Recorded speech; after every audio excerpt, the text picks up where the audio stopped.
Hey guys, welcome back to Game Night with Geek Show. My name is Randy McKinney, and you can email me at saberj@geekshow.us. My name is Russell McKinney, and you can email me at jack@geekshow.us. And we're going to be your hosts for today's episode. Please visit our website at geekshow.us, visit our YouTube page, Saber Geekin', and leave some comments, leave some input, and let us know what you think about the show. The game we're reviewing today is Last Night on Earth. It's a zombie game. That's always fun. Yeah, that's completely different than a train game.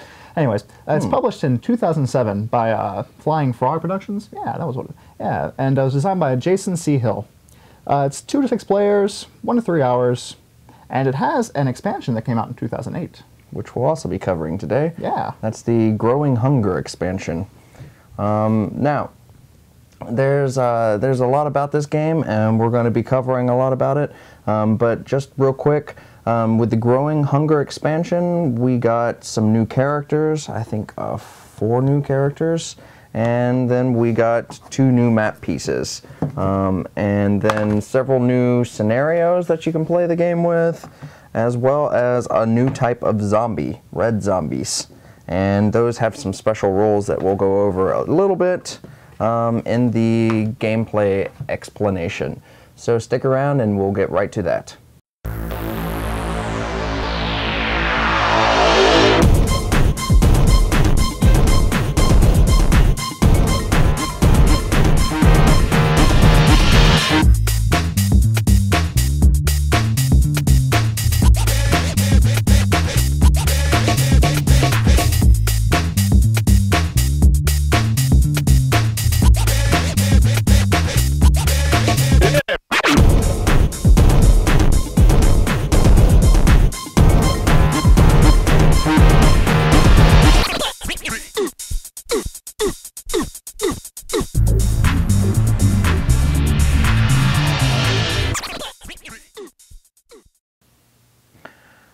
So, welcome to Last Night on Earth.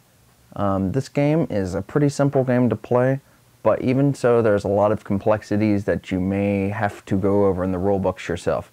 So basically, I'm just going to give you a real brief rundown of how to play the game. And we're going to start with how you start with the actual game. You're going to start by choosing a scenario, and there's several to choose from. You have something like burn them out, in which you're going to try and destroy zombie spawning pits. You have one of the expansion scenarios, plague carriers, which will use the new red zombies, and then escape in the truck, in which you will try to get to a truck and get out of town as fast as possible. Very zombie movie-like.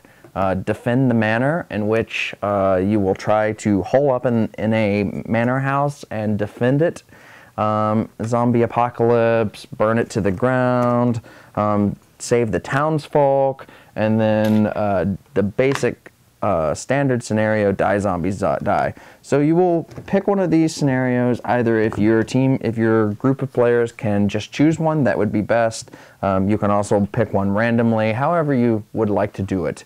But after you've picked the scenario, then you'll place the map pieces. See, there are several of these L-shaped map pieces.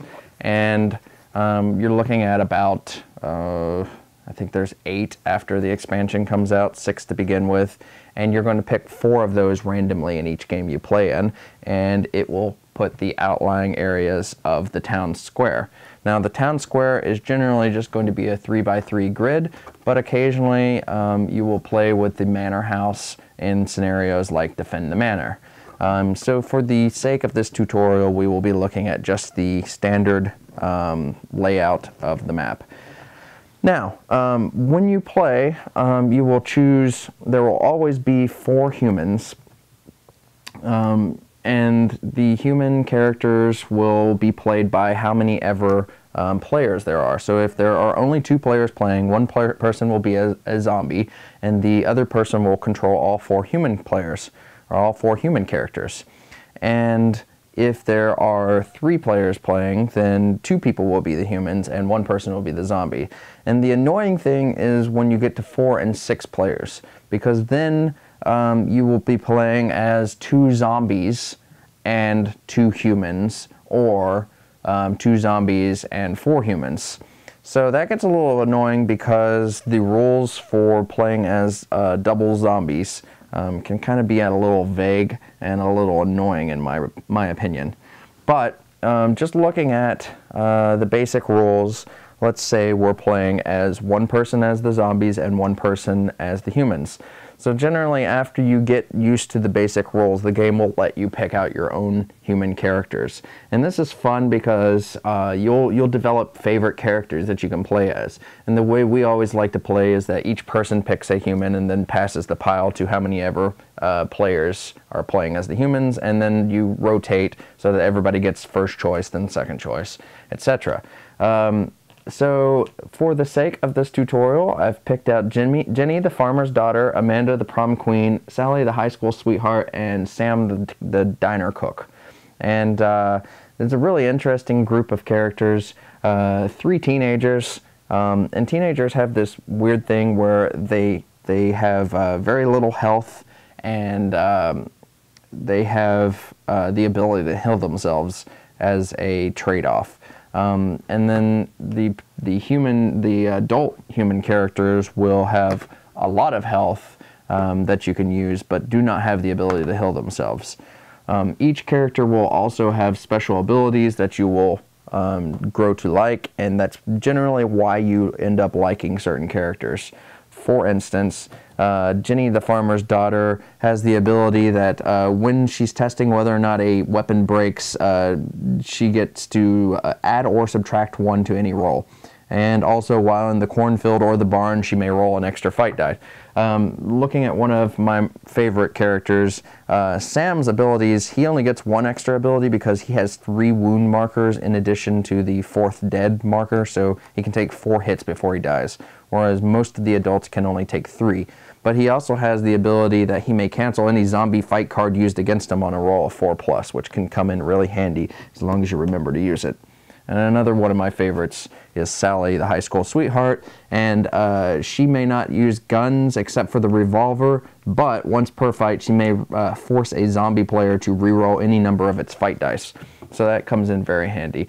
Another couple examples, there's Becky the nurse, and Becky is able to heal other characters besides herself, which is very handy. Some characters will start out with certain cards, like guns and stuff for the police officers.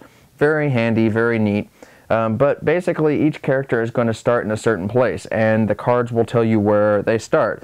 So based on the starting set out of the map, you may have your starting location on the board. For example, in this case, Jenny, the farmer's daughter, starts in the farmhouse. So you would put her in the farmhouse if it's on the board. Amanda, the prom queen, will start in the high school. In this case, the high school is not on the map, so she would start in the town square.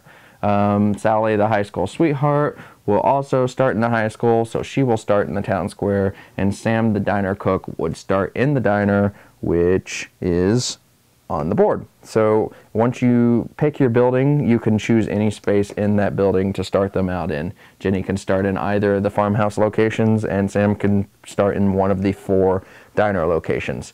Now, if you start in a building, in your basic building, then you get nothing to start with. But if you start in the town square, you will get a card to start with. Now, the way that cards work is there's 2 different kinds of cards. There is what's called an item card, and with an item card, that belongs to your person. So it belongs to a specific character. So if you're playing 4 different characters, you have to keep track of which one has which items. There is also what's called an event card. Event cards belong to the player. So any player can hold in his hand the event cards, and they can be played on any of the characters that are in the game. Not necessarily even just your characters, but any of them. In some cases, they'll actually be played against the zombies, not for any humans.